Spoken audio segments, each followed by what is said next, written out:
At my granddaughter's first-month party, my daughter-in-law leaned in, smiled at me in front of the guests, and whispered that I was nothing but a parasite. She had just served me a plate of salad she prepared herself.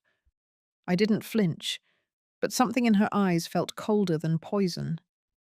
I spent years holding this family together after my son died, and this is what I get.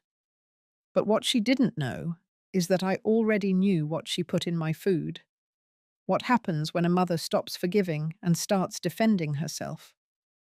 This is not just a family story. This is survival.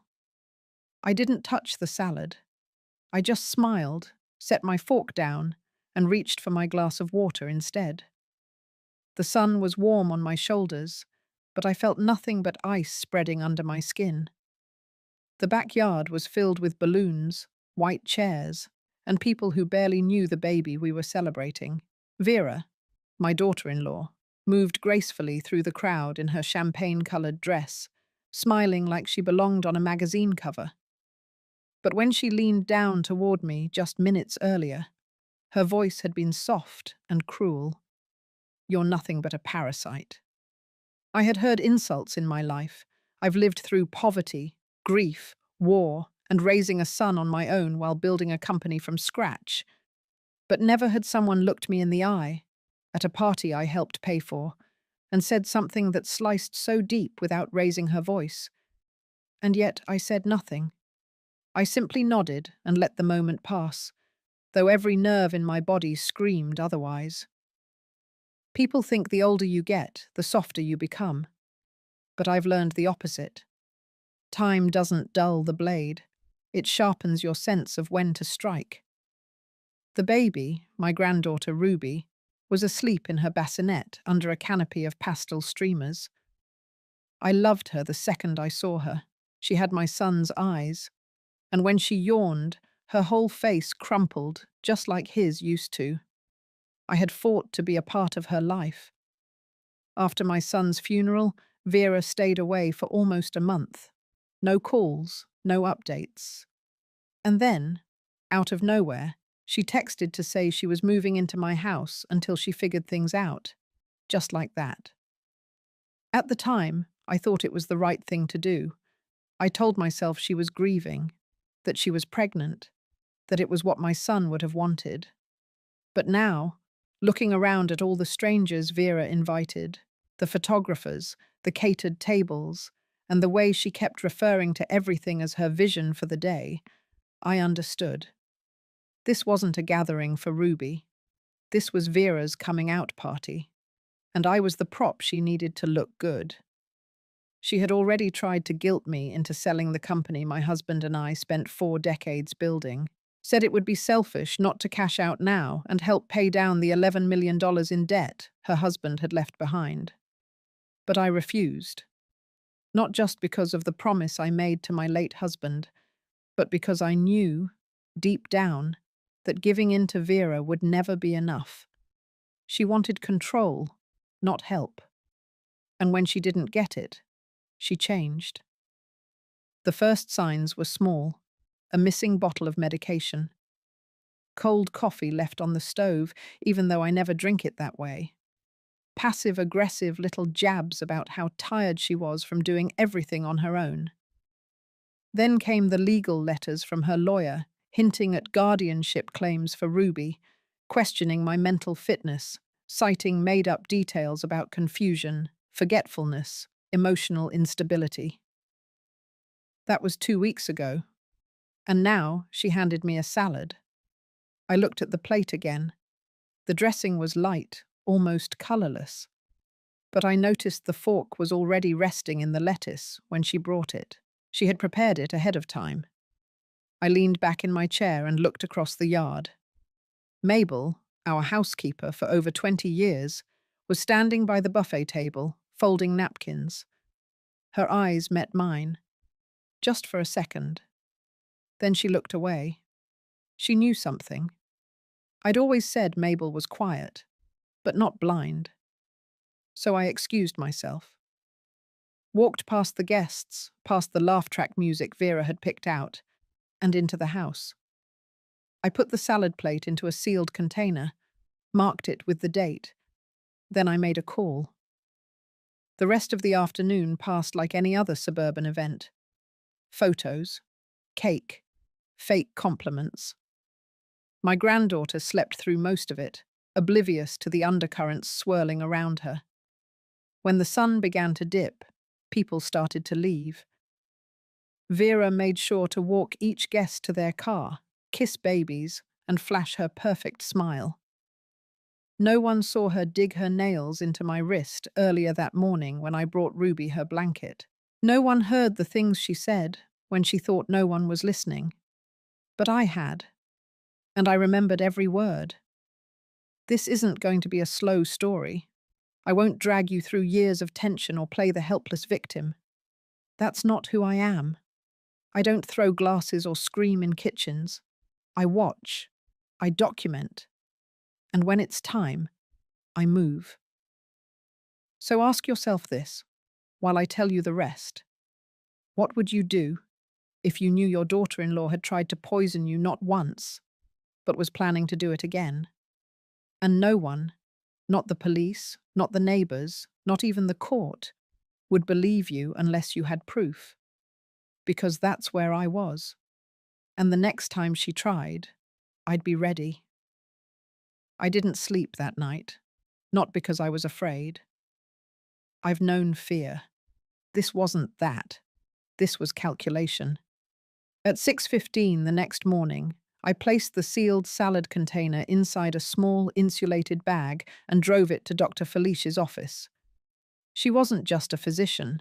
She was my husband's cardiologist and a trusted friend. I didn't tell her everything, just enough. Enough to make her run the tests without asking too many questions. By 11:30, she called. She sounded steady, professional, but I could hear the tightness under her voice.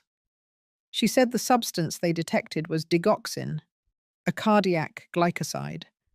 In high doses, it could stop a heart.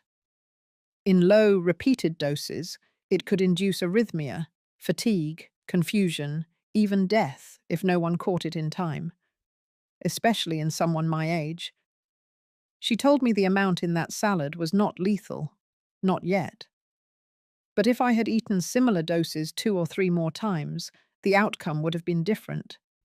That was all I needed to hear. I didn't cry, I didn't scream, I just stood there in the middle of my kitchen, holding the receiver in one hand, looking out the window at the same garden where Ruby would one day learn to walk. I stood very still, like my body already knew something inside me had changed for good. By evening, I had replaced all the locks on the back storage cabinets. I installed a small safe in my bedroom closet, tucked behind the coats I never wore. Inside, I placed the printed lab report, the flash drive with the call recording, and the name of the contact Felice had recommended at a private lab in Vermont. Someone who specialized in medical forensics and private consultations. The next day, I made an appointment. I also paid a man named Doyle, a retired police tech, to install 3 discrete cameras around the kitchen and dining area. He didn't ask what I needed them for.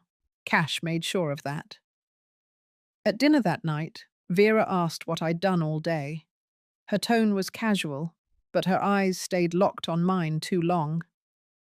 I told her I'd gone to the bank and reorganized some paperwork. She tilted her head slightly, like she was trying to read past my face. Then she smiled and told me she'd made tea. Chamomile. Just for me. I thanked her and took the cup upstairs with me. I didn't drink it. Instead, I poured it carefully into a glass vial and labeled it. Date, time, room. That was Tuesday. By Friday, I had 3 more vials, all marked, stored, and transported to the lab in Vermont without Vera ever noticing. Each one tested positive for low-level digoxin. Not enough to alert a hospital, not enough to cause a full-blown episode, but enough to build something far more important. Pattern. I wasn't going to confront her. Not yet. Not without a structure, not without a net beneath me. In war, and make no mistake, this was a war, You never waste a strike. You wait, you build, you make sure the blow you deliver cannot be denied, walked back, or forgiven. Late that Saturday night, I was returning the baby monitor to its charger when I passed by Vera's bedroom. The door was cracked. I heard her voice, low, bitter. She was on a video call. I paused. She was speaking to someone named Rena, and I only caught parts of the conversation, but enough to know she was laying groundwork. She spoke about how hard it had been living with me, about how I resented her, how I'd started forgetting things, mixing up names. She said it wouldn't be long before the lawyers and the court agreed she was the better guardian for Ruby. She was building a case, a false one. But paper looked real until you burned it. The next morning I cooked breakfast, French toast, bacon, fresh berries. I laid it out while Vera was still upstairs. I waited until she came down in her robe, bleary-eyed but smiling. She told me I didn't have to cook. I said I wanted to. I said I appreciated everything she was doing for Ruby. She looked at me like she didn't trust a single word I'd just said. Good. I needed her to think she had the upper hand. I needed her to keep playing her part, because soon I would ask her to do it again. One more dose, one more act of confidence, and then I would strike. It was Sunday afternoon when I decided it was time to set the final piece in place. The weather was calm, that soft kind of overcast that made everything feel heavier. I spent the morning cleaning the kitchen, wiping down every surface slowly and methodically, not because it was dirty, but because it calmed my hands, the way other women used to knit. I cleaned. Vera had taken Ruby to the park with her friend Rena. I knew they would be gone at least 2 hours, just enough time. I went into the pantry, reached behind the box of steel-cut oats no one touched, and pulled out the camera box. 3 compact recorders, each no bigger than a deck of cards. Fully charged, set to motion, no flashing lights, no sound. One went in the spice cabinet, angled down toward the counter where Vera liked to make tea. The second above the fridge pointed toward the island. The third I installed underneath the upper cabinet, just above the sink. It had a wide lens. It would catch anything she did at the stove, the kettle, the cutting board. Every movement, every flick of her wrist. I tested them all. They were silent, clean, ready. By the time Vera came home, I was reading in the sunroom. She brought Ruby in asleep, cheeks flushed from the wind. I looked up, smiled gently, and said nothing. That evening, I made sure to stay downstairs longer than usual. I folded laundry where she could see me. I asked if she needed help with Ruby's bath. I offered her a slice of pound cake I had baked earlier. She refused all of it, politely, tightly. Around 9:15, she disappeared into the kitchen. I didn't follow. I didn't hover. I just waited. At 9:23, she brought up a mug of tea. She tapped on my door softly. I opened it and thanked her. She said she hoped it would help me sleep. She smiled with her mouth, but not her eyes. I waited until she went back downstairs, before setting the mug gently on the tray table near the window. I didn't touch it. Not this time either. By midnight, the cameras had already uploaded the footage to the backup cloud I had configured with Doyle's help. When I reviewed it the next morning, I saw it all. The unsealed bottle, the pinch between her fingers, the moment she glanced over her shoulder to make sure no one was watching, the small, practiced stir with a spoon, the mug placed precisely on the tray. And then, nothing but calm, like it was the most normal thing in the world. I saved the video. I downloaded 2 copies to flash drives. One I placed in the house safe. The other I mailed to Reggie with a simple note. Do not open unless I instruct you. That afternoon I prepared my own tea, poured it into a travel thermos, drove straight to Felice's clinic. She examined it quietly. Professional. Methodical. The next day, she confirmed it. Digoxin again. Slightly higher dose than the last two. Still not lethal. Still undetectable to an untrained eye. Still something that, if mixed into food or drink 3 or 4 times, would seem like natural decline in an elderly woman. And by the 4th time, likely irreversible. She looked at me carefully across her desk. I told her I had a plan. She didn't ask what it was, but she nodded. 3 hours later, I called Mabel. I asked her to return for the week, told her I needed help with Ruby while I sorted through some legal paperwork. She agreed immediately. Mabel had worked for our family for over 20 years. She wasn't just staff. She was loyal. She had witnessed more than anyone else and said less than anyone I knew.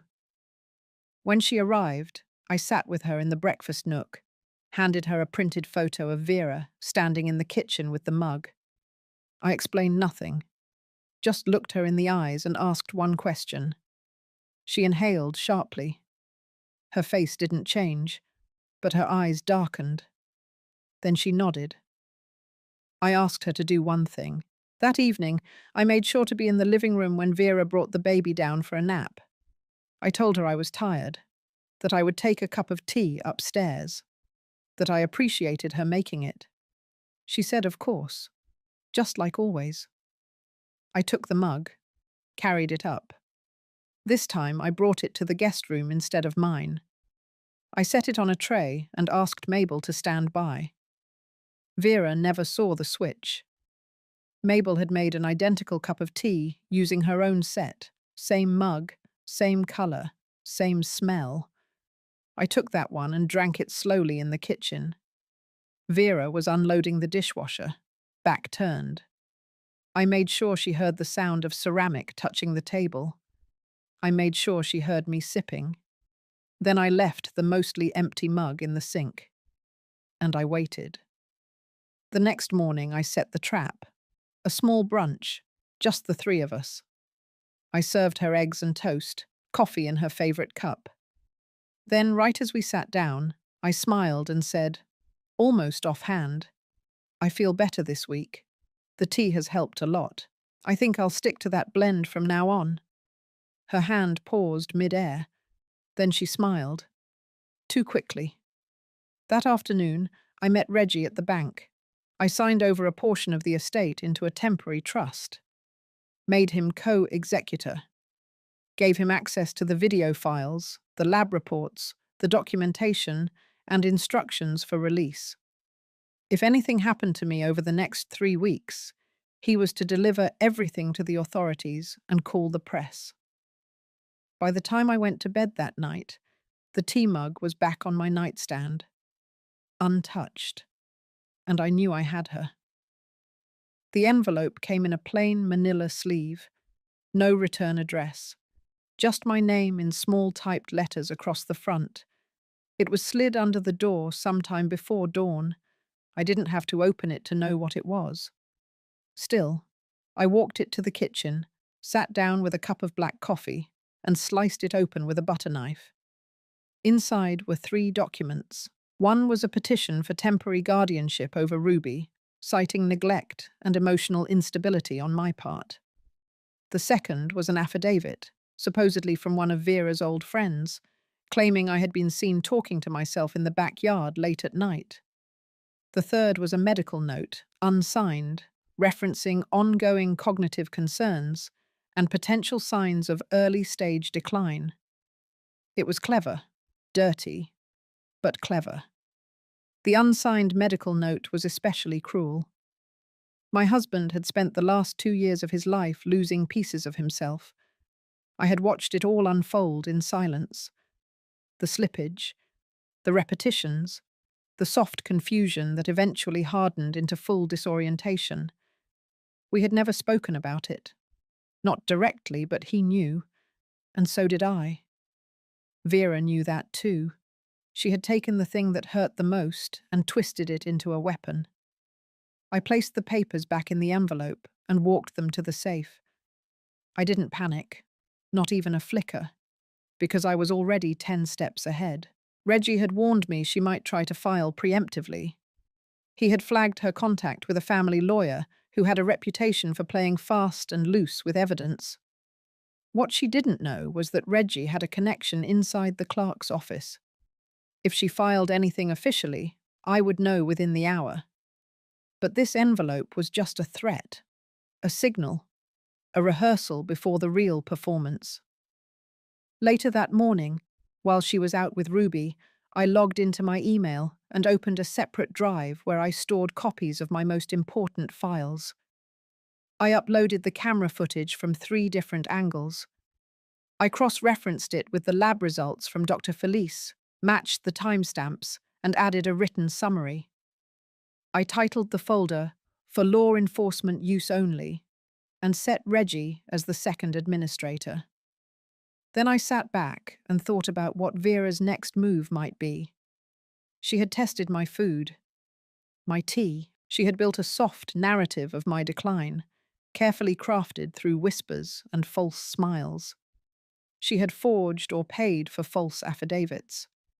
And now she had begun sliding threats under doors. She wasn't panicking. She was positioning, which meant I needed to force her to escalate, to feel just enough pressure that she would tip her hand publicly. That afternoon, I had lunch delivered from her favorite Thai restaurant. I made sure the bag had her name on it. I placed it neatly on the kitchen counter with a note that read, "Just because we don't always get along doesn't mean I don't care." She read it. She didn't say thank you.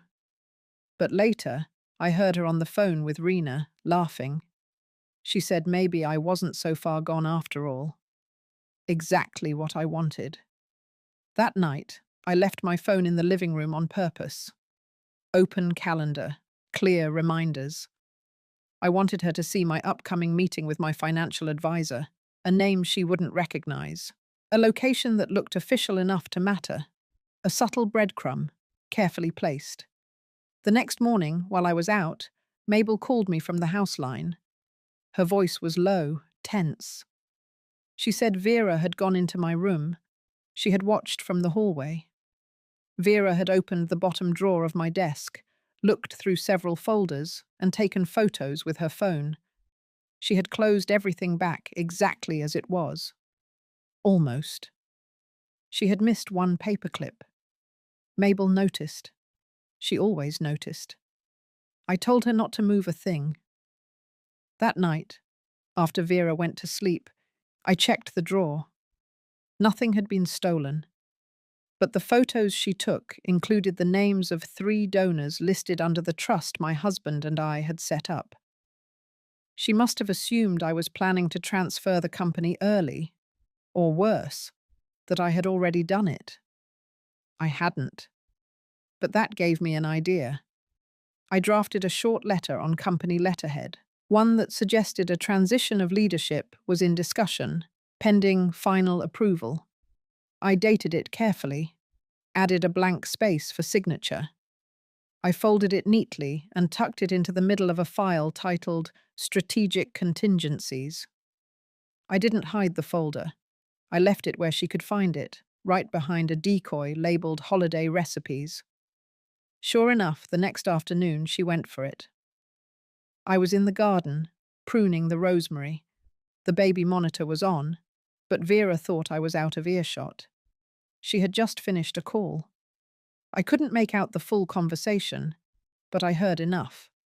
She told whoever was on the other end that she had evidence, that Lorraine was preparing to shift company ownership behind her back, that she would be left with nothing, that she needed to act quickly. The words weren't frantic. They were measured, like someone reading from a script. I walked back inside, made a pot of coffee, and waited. Around 5, she came down with Ruby in her arms. She asked if I had made any plans for the weekend. I said no. She smiled and said we should have dinner together, just the 2 of us. She said she wanted to make things right. I agreed. That evening, while she bathed Ruby, I pulled the file she had photographed, and replaced the strategic contingencies document with an official notarized letter of non-transfer. It stated clearly that the company would not be sold, transferred, or restructured prior to the reading of my final will. I made sure the language was strong, unmistakable. Then I returned it to the drawer. This time, I closed it with an obvious crease, just enough to make her check again. By bedtime, I saw her in the hallway with her phone. She was reading something, scrolling slowly. Her face was unreadable, but her fingers trembled slightly. She knew time was running out, and that meant the next move would be hers, the last mistake, the final dose. I was ready. The last Saturday of the month began like any other. I was up by 6, had my coffee by 6:15, and walked the garden path by 7. Ruby was still asleep upstairs. Vera was in the shower. The air felt colder than usual, but I liked it that way. It helped me think. By the time I came back inside, Mabel was already in the kitchen arranging sliced fruit on a tray. I didn't say much. She didn't need me to. Our rhythm had returned easily, quiet, but steady. That kind of understanding only comes with years. She handed me a sealed envelope and told me it had come in yesterday's mail. No sender, no postmark, just like the last one. Inside was a printed draft of a guardianship petition, more elaborate than the last. This one was addressed to a judge I happened to know personally, someone I had once served on a hospital board with for nearly a decade. I looked at the signature line, still blank. A warning, again, but now bolder. This was no longer a bluff. Vera was preparing to go forward. I returned the papers to my study and opened the folder of hospital records I had requested a week earlier. I had them printed under a confidential third-party name, sent through Reggie's contact. It took some string pulling, but I had them. They were my son's. The official report had always listed his death as alcohol-related trauma from a high-speed collision. What had never sat right with me was the way his body failed so quickly, the way the doctors struggled to explain why his system had reacted the way it did. I remembered his skin tone, the strange grey that didn't match the cause. Felice helped me request a toxicology re-examination. It wasn't a full forensic autopsy, but it gave me a clearer picture. The lab results showed that hours before the crash, my son had trace levels of a compound in his system, one known to amplify the toxicity of alcohol in the bloodstream. Not lethal on its own, but in combination, deadly. It would impair motor coordination faster than expected, even at moderate drinking levels. The substance was unregulated, common in certain prescription compounds, and according to Felice, often present in cardiac medications that Vera once had access to. She had said he drank too much that night. She said he was depressed, reckless. She cried at the funeral. I remember how she sobbed into my shoulder, saying she didn't understand why he had gotten in the car, said she had begged him to stay home. I believed her. I wanted to. But now I saw it differently. The argument they had earlier that day, the missing prescription bottle that no one looked for, the fact that she never pushed for an investigation. It all came back with new meaning. I closed the file, folded my hands in my lap, and sat still for a long time. That night, after Ruby had gone down, I made tea. For myself, for Mabel, and for Vera. She didn't hesitate. She took the cup, said thank you. She even smiled. We sat across from each other in the den, fireplace flickering behind us. The room was quiet except for the hum of the heater and the occasional crack of wood. I watched her carefully. Her posture, her eyes, the way she looked at me like she still thought she could win. She talked about her new resume, about how she was looking into real estate. She said it calmly, confidently, like a woman who had nothing to hide. Then, without any change in tone, she said she had contacted a family lawyer for advice, just to be prepared, in case anything ever happened to me.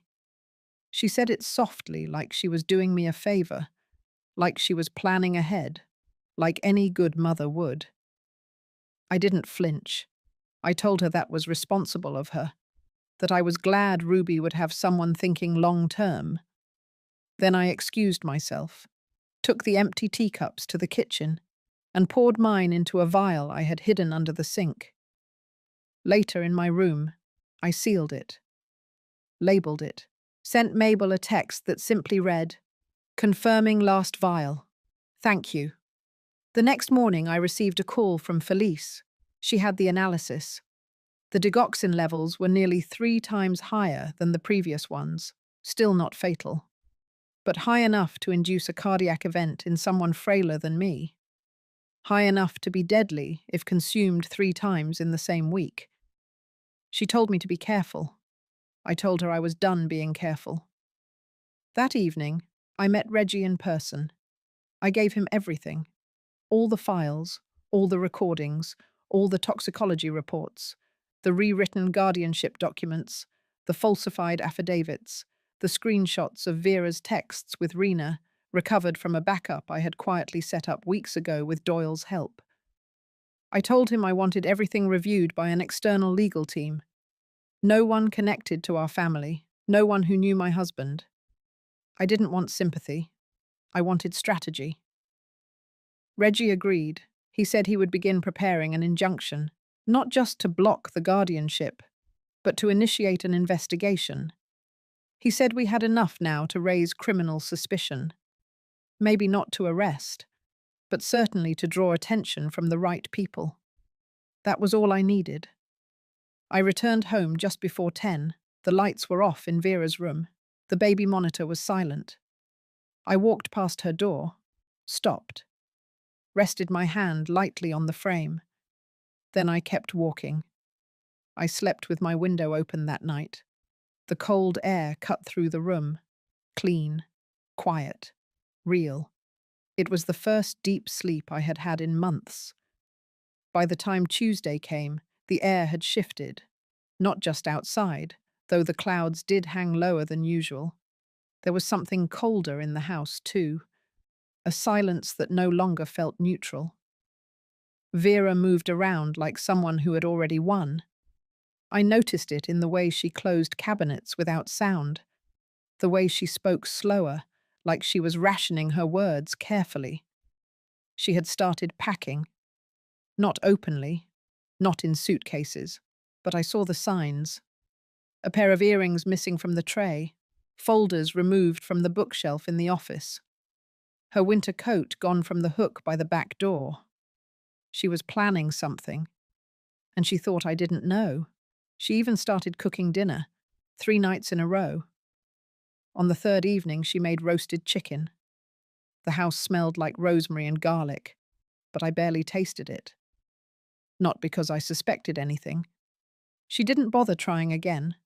That part of her plan was over. I think she knew she had pushed it far enough.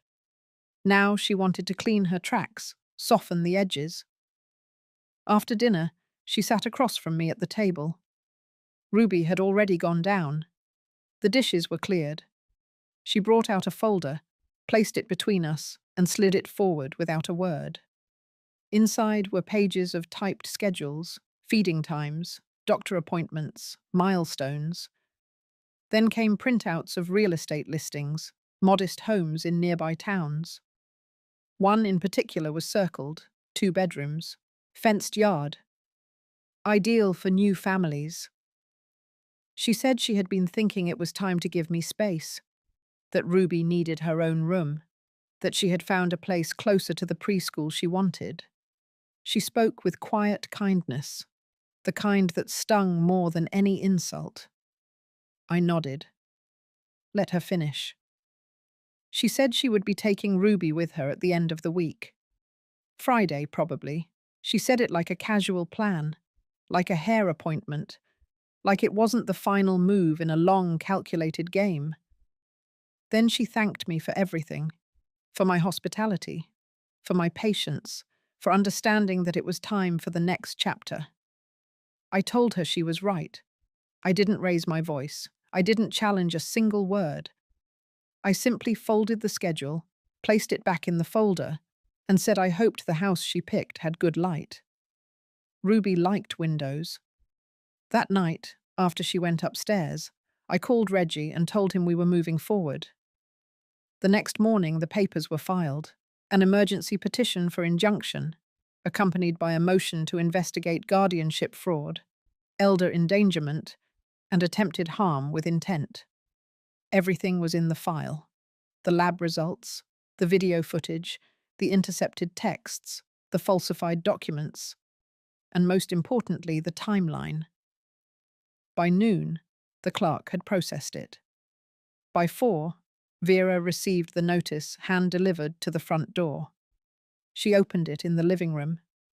I was sitting in my chair by the fireplace, reading the same page of a book I hadn't been able to focus on for days.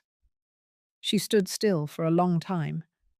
Then she walked out to the porch, phone in hand, pacing. 10 minutes passed. She came back in, didn't speak. That night, she didn't cook. She didn't come downstairs at all. The next morning, a police cruiser pulled into the driveway just after 10. 2 plainclothes officers stepped out. Calm, professional. They asked for Vera by name. She answered the door herself. They didn't cuff her. They didn't raise their voices. They simply handed her a formal notice of investigation, informed her of her rights, told her she was not under arrest, but advised not to leave the county until the matter was reviewed. She closed the door behind them and leaned against it. When she turned around, her face had changed. Not fear, not sadness. Something colder. Anger without the fuel. Rage already spent. She asked me if I was proud of myself. I didn't respond. I stood, walked past her, and went into the nursery. Ruby was awake, kicking gently in her crib. I picked her up, held her against my chest, and whispered the alphabet softly while her breathing steadied. That evening, Reggie called to confirm the court had approved the protective measures. Vera would be prohibited from relocating Ruby until the hearing. She could not remove the child from the house without written consent. She could not represent herself as sole guardian in any legal or medical capacity. Everything was on record now. No more shadows, no more subtle moves. She didn't come to dinner. She stayed in her room. At midnight, I walked past her door and saw the light on. Her suitcase was open on the bed, clothes half folded, laptop open. I kept walking. In the quiet of my own room, I took out the old music box Victor had given me the year we finalized the patent for our first medical device. I wound it once, just to hear the soft notes. Then I placed it back on the shelf. I wasn't celebrating. Not yet. But the storm had begun to break, and I had survived the wind. The sun rose sharp and clear the next morning. A cold light came through the windows, stripping away any softness that might have made the day easier to swallow. I woke before the baby stirred. Vera's door was closed. The hallway was quiet. I went to the kitchen and brewed a pot of coffee. The act was mechanical. It had been weeks since I drank anything hot without second-guessing the taste. But this morning, I poured it anyway, strong and bitter, and sat at the head of the table. Mabel arrived just before 8. She had the morning paper tucked under one arm and wore the same grey wool coat she had since the year my husband died.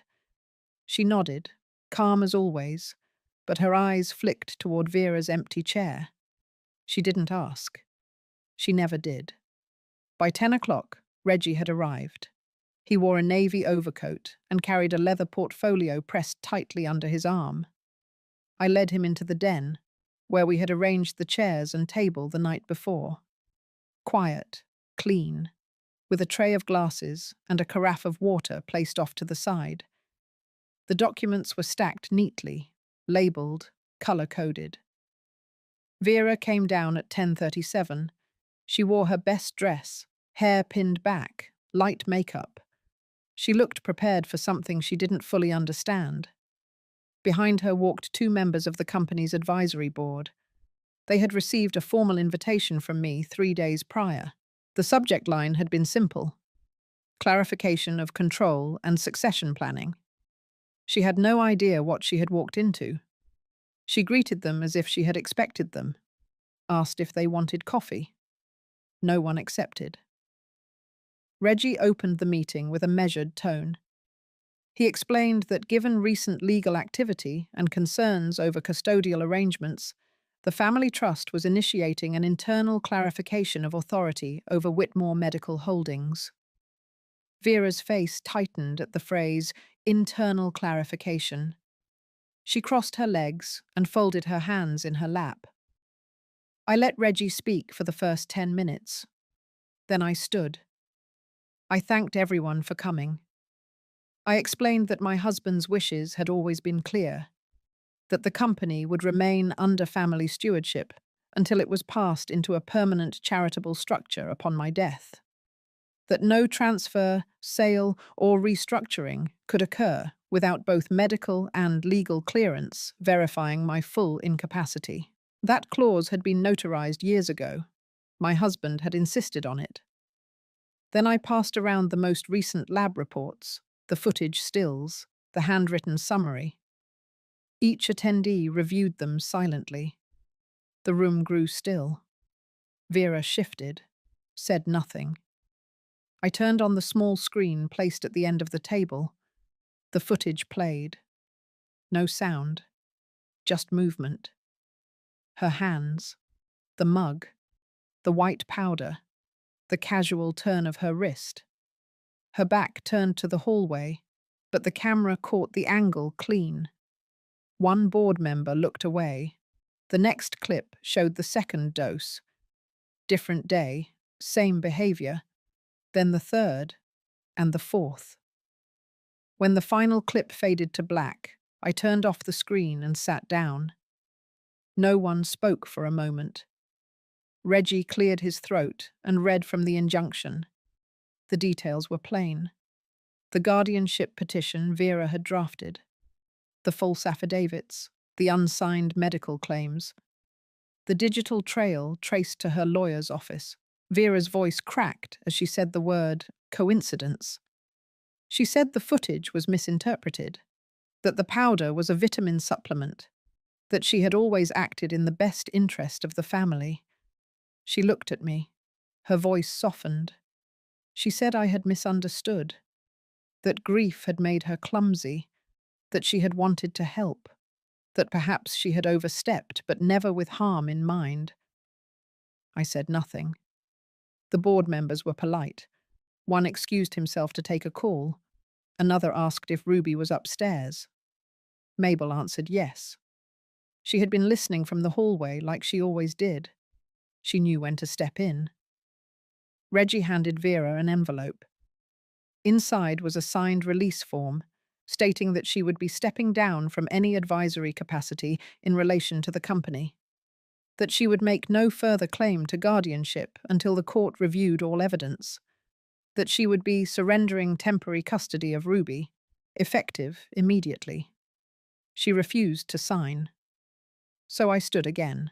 I walked to the side table, picked up a second folder and handed it to her. Inside were transcripts of her phone conversations, extracted from backup data, the full conversations with Rena, with her lawyer, with the private investigator she had quietly hired to look into my finances. Her mouth opened, but no sound came out. Then, finally, she sat back and folded the folder closed. She signed. She didn't cry, not in front of us. She didn't plead. There was no apology, just the sound of pen against paper and the quiet snap of the folder being returned to the center of the table. The meeting ended at noon. The board members left quietly.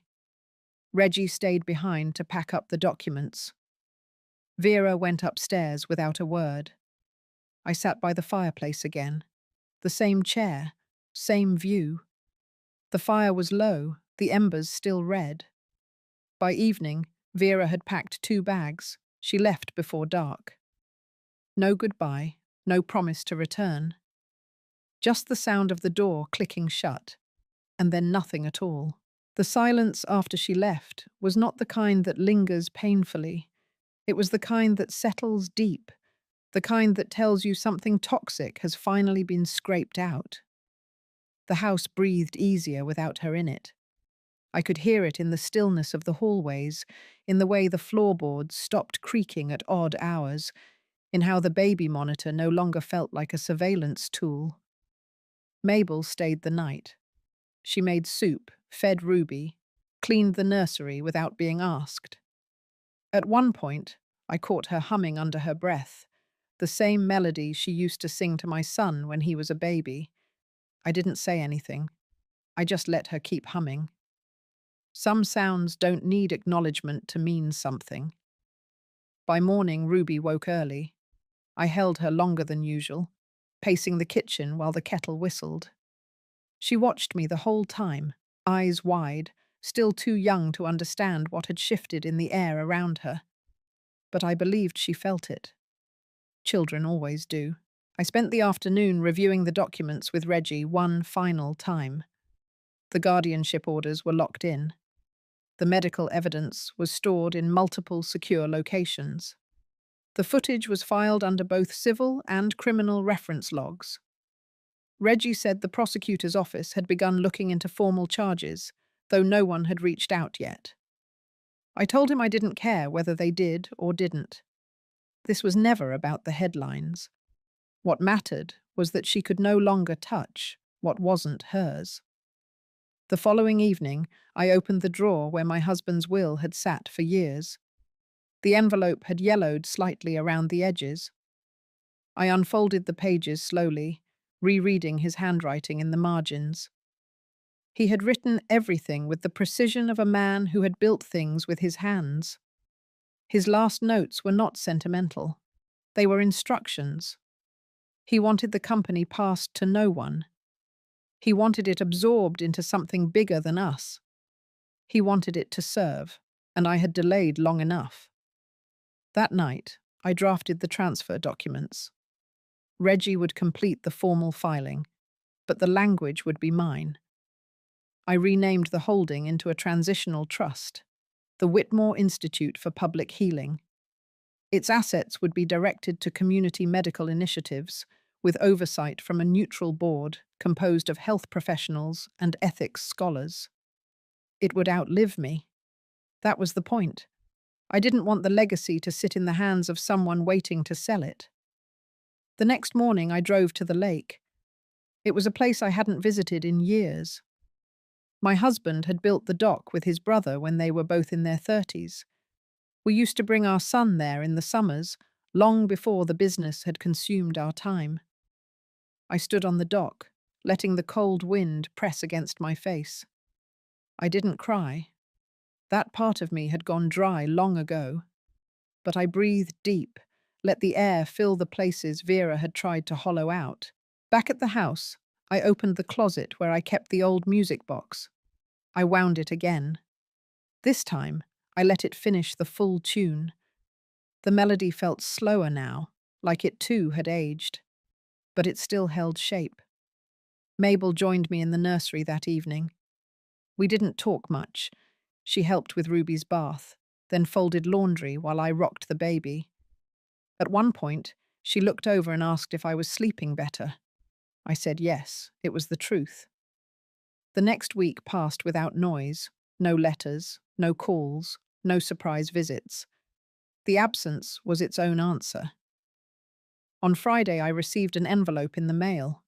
It was from Vera's attorney. Inside was a brief letter stating she would not be pursuing any further guardianship claims. No apology, just one sentence about her intention to relocate. There was no forwarding address. I placed the letter in the safe, next to the footage and the lab reports. Not out of fear, just for completion. I didn't tell anyone. I didn't announce it to Reggie. I didn't even tell Mabel. But that night, after the house was quiet, I wrote one more letter. This one was for Ruby. She wouldn't read it for years, but I needed to write it now, while the memory was sharp. I told her the truth, simply. Not the details, not the poison, or the lawyers, or the video, just the essence. That her mother had been sick in ways no child should carry, that I had protected her not out of anger, but out of love for her father, that I had made mistakes, that I had waited too long to see what was already in front of me. But once I saw it, I did not let it stand. I folded the letter, sealed it, and placed it behind the photo of her father on my bookshelf. The house slept easy that night, and so did I. 3 weeks passed before the knock came. It was mid-morning, grey skies pressing low over the roof, the kind of cold that settles behind your knees and stays there. Mabel was upstairs changing Ruby. I was in the dining room sorting receipts for the foundation paperwork. I heard the knock once. Firm, measured, then silence. I opened the door to find a man in a dark coat, badge clipped to his belt, folder in hand. He introduced himself simply, said he was with the district attorney's office. He asked if I had a few minutes to speak in private. I led him into the den, closed the door, and waited. He didn't sit. He stood near the fireplace, flipping open the folder as if he already knew what he would find inside. He said they had received the packet from Reggie, said they had reviewed the footage, the toxicology reports, the witness statements, the timeline, said they had cross-referenced it with hospital records, including the fatality report from my son's accident. They had questions. He was calm, but direct. He asked about Vera's access to my prescriptions, about her role in the household, about her statements regarding my health. I answered every question. I had rehearsed this moment for weeks in silence. Then he asked about the day my son died, what I remembered, what I knew, what I suspected now. I kept my voice steady.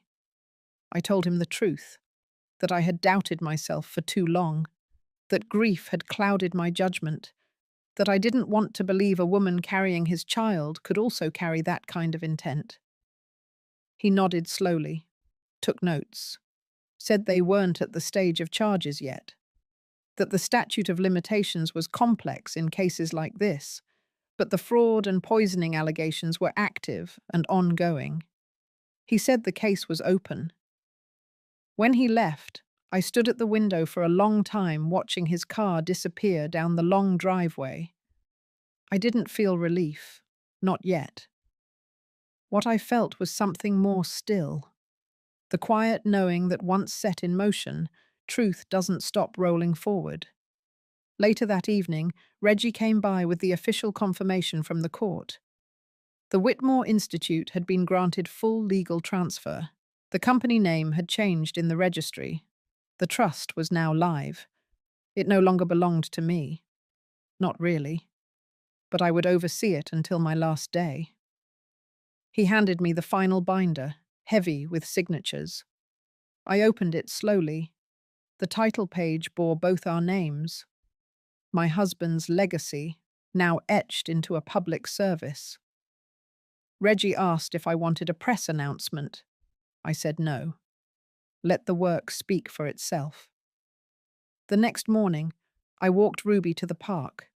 She had started noticing the world in small bursts.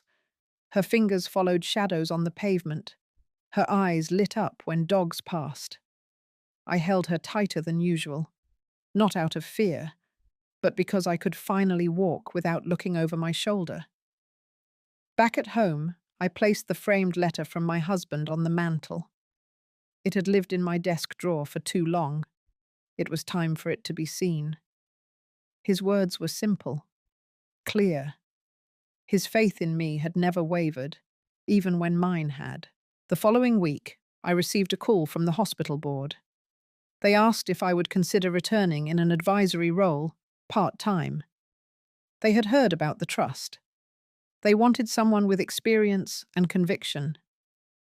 I accepted, not for prestige, but for movement. Something had to keep going. I spent afternoons in meetings, mornings with Ruby, and evenings in the garden where the light returned slower but steadier. One Thursday afternoon, a certified letter arrived. From Vera. It wasn't handwritten. It wasn't warm. It was legal. Precise. Her attorney stated that she acknowledged the court's position. She would not contest guardianship or property decisions. She had relocated to another state. No return address provided. At the end of the letter, a line stood alone. She hoped Ruby would one day understand. I folded the page, placed it with the rest. Nothing else needed to be said. The air grew sharper as fall settled in. The trees turned the color of rust and blood. I prepared the house for winter, restocked the pantry, took out the storm windows. Life returned to its smaller rhythms. One evening, I found myself back at the fireplace, music box in hand, Ruby asleep upstairs. I turned the key, let the melody play. For the first time in what felt like years, it didn't sound like memory. It sounded like beginning. The first snow came early that year, light, tentative, brushing across the porch like it was asking for permission to stay. I stood by the window with a cup of warm cider, watching it settle over the lawn, the street, the silence. The season was shifting, not just in weather, but in me. My days had become steady. Mornings were for Ruby, afternoons for my work with the hospital board, and evenings for the foundation. The Whitmore Trust was no longer just an idea. It had started supporting programs for women in crisis, especially mothers who had no support systems after loss. The first shelter it funded had just opened in Lakeford, with 5 families moved in. I sat with those stories at night. They made me feel less alone. But peace is rarely uninterrupted. That Thursday, I was in the garage organizing old donation boxes when the motion light outside flicked on. It was too early for Reggie, too late for a delivery. I walked to the side door and opened it slowly. Vera was standing in the driveway. She wore a long black coat, unzipped. Her hair was tied back tight, face pale, eyes unreadable. Her arms hung at her sides like they had no purpose. I didn't speak. I waited. She took a slow step forward and stopped. Then another. She didn't ask to come inside. She just looked at me like someone who hadn't spoken out loud in weeks. When she finally did, her voice cracked. She said she knew I probably hated her, that maybe she even deserved it. She said she had nothing left. She had no fight, no direction. She wasn't there to explain or ask. She said she wanted to see Ruby. The words landed like stones. I didn't respond right away. I looked at her, not with rage, not with pity, but with something else. Tired understanding, not forgiveness, not yet. But the recognition of someone who had been emptied by life and still crawled back to the place they had broken. I told her Ruby was at daycare, that she was healthy, that she laughed when the wind hit her cheeks, and she loved peanut butter too much for her own good. Vera nodded once. Her eyes stayed fixed on the garage floor. She asked if she could sit down. I pointed to the bench by the fence. We sat there, the two of us, in the cold. She didn't make excuses. She didn't ask for sympathy. She just said she was sorry, not for what had happened to me, but for who she had become. She said that after the hearing, after the trust became public, after the quiet whisper of her name in legal circles, she had lost every piece of her old life.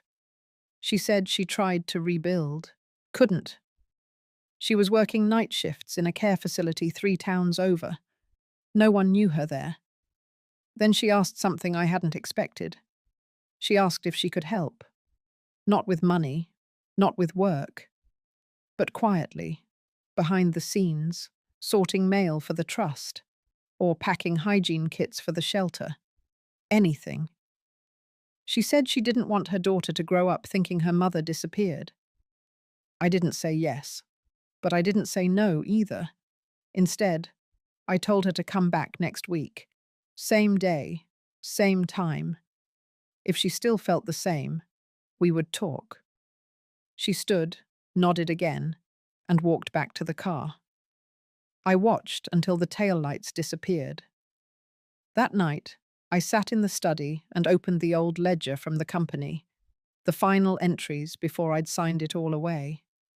There was my husband's handwriting, still steady, even in the last months. His notes in the margins, his vision, careful and full of hope. He had always believed people could change. I had not. But maybe change doesn't come from belief. Maybe it comes from watching someone strip themselves of everything that kept them comfortable and choosing to show up anyway. I closed the book and turned out the light. The next week, Vera returned. She didn't knock. She waited on the bench. I brought her a pair of gloves. It was colder now. She accepted them without a word. We worked in silence that day, packing food boxes for the shelter. She didn't speak unless spoken to. She followed my lead. And when she left, she whispered thank you, like someone who knew what a second chance really cost. I didn't say goodbye. I just nodded. Something inside me had changed too. And I realized then, the revenge, the revelations, the court battles, the exposure, none of it had been the point. It was about reclaiming the space I had been pushed out of. Not the house, not the money, but the right to define what family meant on my own terms. And if Vera wanted to learn that, really learn it, maybe that was the beginning of something better. Not perfect, but better. The days moved slowly after that, not heavy or painful, just deliberate. I kept my hands busy, filing grant paperwork for the foundation, reading bedtime stories to Ruby, making soup in silence. There was peace in the stillness. But it wasn't the quiet of absence. It was the quiet after a storm, when you start to notice your breath again. Vera returned every Thursday. She never came early, never asked for more than I offered. She showed up with sleeves rolled up, eyes clear. Some days we packed hygiene kits. Some days it was food deliveries. There was never small talk between us, no catching up, no how have you been, just work. And a rhythm.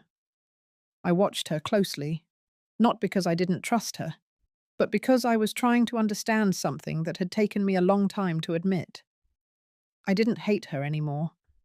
That truth sat with me like a stone, not warm, not comforting, but solid, immovable. Hate had been useful. It gave me shape when I felt like nothing. It gave me language when the betrayal ripped my voice away. But hate doesn't hold up well under time. It cracks. And when the cracks widen, you're left looking at yourself, not the person who hurt you. And the truth was, I didn't want Vera to disappear. Not for me, not for Ruby. But I wasn't ready to forgive her either. One evening, after a long day of assembling winter kits, Vera sat in the back garden. She didn't ask, but I brought out 2 mugs of tea and set one beside her. We didn't speak for a while. The sun was dipping, the cold coming fast. The last of the leaves clung to the maple trees. Finally, she asked if she could tell me something. I let her speak. She said she had gone back to the house a few weeks after the trial, just to see it. Not to reclaim it, but to understand what she had destroyed. She said the porch had a loose step now. The yard was overgrown. But the strangest part was the silence. She said it had always been loud before, filled with footsteps and voices and arguments and music. But that day, it was still, like the house had gone hollow. She stood on the porch for 10 minutes, and then she walked away. She said she had a dream recently. My son was in it. He was sitting at the kitchen table, reading the paper like he used to. She said he didn't speak. He just looked up at her once, nodded, and went back to reading. That was all. She didn't know what it meant, but she'd woken up crying. I listened, not with pity, but with a kind of reluctant softness I hadn't felt in years. Then I told her something I hadn't said aloud to anyone, that I had dreams too. In mine, I was holding Ruby at the edge of the water. The waves reached for us, but never quite touched. And my son was standing behind me, always behind, just far enough that I couldn't turn to see his face. Every time I tried, he would step back, disappearing into the horizon. But I never let go of Ruby, not once. Vera sat quietly after that. She didn't thank me. She didn't cry. She just nodded like she understood something that couldn't be explained. Later that week, I received a letter from the state board. The Whitmore Trust had been nominated for a Civic Impact Award. They wanted to highlight the emergency shelter work and the job readiness program we had launched for single mothers. I sat with that letter in my lap for a long time. Not because I needed recognition, but because it meant something had been rebuilt. Not just a name, not just a reputation, but something lasting. Something my husband would have been proud of. Something my son never got the chance to see. I shared the news with Reggie at the board meeting. He clapped twice and gave me a wink. "You should go," he said. "Take the stage. Let them hear you." I wasn't sure. The idea of standing in front of an audience again made my ribs feel tight. But then I remembered what Ruby had said the night before, when I tucked her in. She told me she wanted to be brave like me when she grew up. And I knew I had to do it.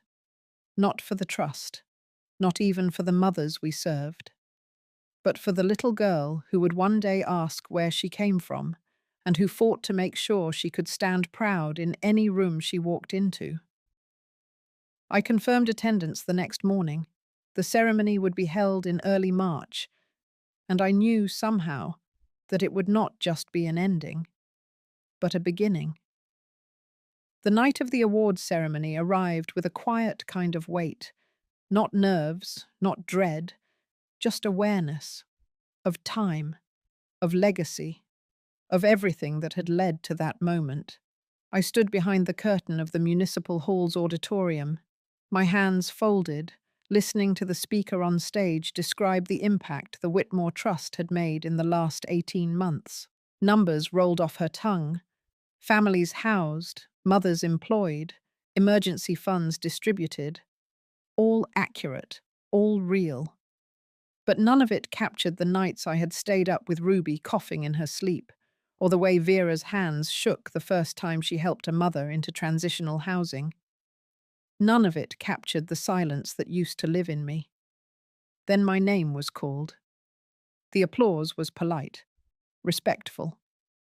I walked onto the stage slowly, deliberately, feeling the eyes of the room settle on me. I didn't look for Vera.